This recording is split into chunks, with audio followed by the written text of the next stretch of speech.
Yeah, so I'm Michael Marsh. I'm from the Merseyside Skeptic Society. And one of the things I'm really interested in doing, and a little bit obsessed about, is I write and I lecture about the role of PR in the tabloid press and the press in general. Because a lot of people will ascribe, at least notionally, to the idea that you can't believe what you read in the papers, but very few people actually push that as far as you really should push it, given how much of the papers are actually placed, how much of the stories in the papers are placed there by commercial entities trying to sell you stuff. This is actually the second time I've spoken about this at Ignite. I don't know if anyone saw the first one, but I actually spent most of my time talking about Jeremy Clarkson's penis, which is absolutely true. And weirdly enough, that talk has been taught on university courses in Tobago and Trinidad. Really weird on journalism courses, which is surely a feather in the cap for the Ignite, hopefully. So this kind of stuff happens all the time. There are press releases go out by companies just trying to place stories in the papers, and the papers pick it up, as you can see here. And I've been blogging about this every day this year, at least once or twice. And I'll take you through one particular case study to illustrate just how ridiculous this whole kind of scenario is. Here's two stories from summer 2012. Both of them are promoting the same thing. It's saying that women under the age of 30 are much more likely to have sex with a stranger if they're on holiday. And the whole thing is saying that they're losing inhibitions. Women go abroad, and they're much more likely to have sex. This is a story at the same time in the Daily Express saying the opposite thing, that if you stay in Britain, because the horrible weather we get, the horrible rain, things like that, nobody wants sex. It puts everybody off sex altogether.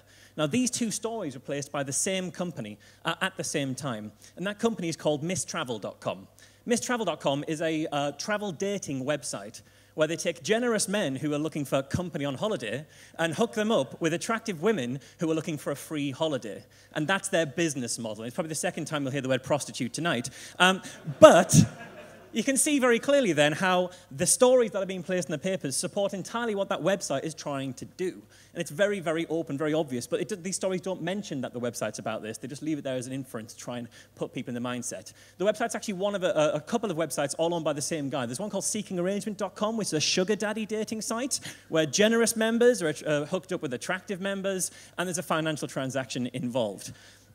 There's another website, which is even worse, called whatsyourprice.com, which is a dating auction site, where generous members get to bid on which of the attractive girls they want to take out, and the one who pays the most for the girl gets to keep her, essentially, is what we're talking. It's cattle market, is essentially what it is. It's a cattle auction. But these things are all run by this guy here, Brandon Wade. His name I started noticing more and more in the press last year. Just in the middle of stories that didn't seem to make sense. So I decided to go back and check how many times a story sourced by Brandon Wade appeared in the press. And here is my findings. This is just from 2012.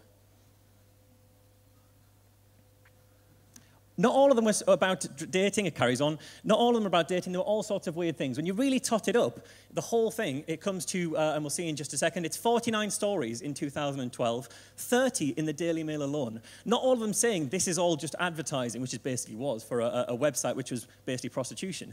All of them pretending to be research about the world that we live in. The interesting thing about it being in the Daily Mail is if anyone was really reading the Daily Mail, which don't ever do, but if you were, you'll have noticed that there was a very high-profile anti-pornography campaign in the Daily Mail last year. This is their stories about it here. You know, the fight back for decency, victory for the Mail Online. At the same time the Daily Mail were campaigning against pornography, they ran 30 adverts for a prostitution website. What Brandon Wade does is, it's a very common PR technique. You look for something that's happening in the news right now, and then you write a story that kind of is sort of related to it a little bit, and then you're much more likely to get coverage. This is something that Brandon Wade tried to do in July 2012. And you might think of what was going on in July 2012, and what he could have possibly hooked it to. And it's none of these positive things. It's about the worst thing you could possibly think of, to be honest. Whatever you're thinking now, sort of double it and make it worse. What he said was, in July 2012, in the event of a tragedy like the Dark Knight Massacre, who would you want by your side on a first date? Dating someone who is generous may be the difference between life and death. Brandon Wade said, most of the men who use our website are gentlemen. A gentleman opens doors, pulls out chairs, and puts their well-being in front of their dates, even in the line of fire. So Brandon Wade saw the story of a guy going into a cinema and killing a lot of strangers and thought, I can sell my prostitution websites off the back of this. That's the kind of guy that this delightful chap is.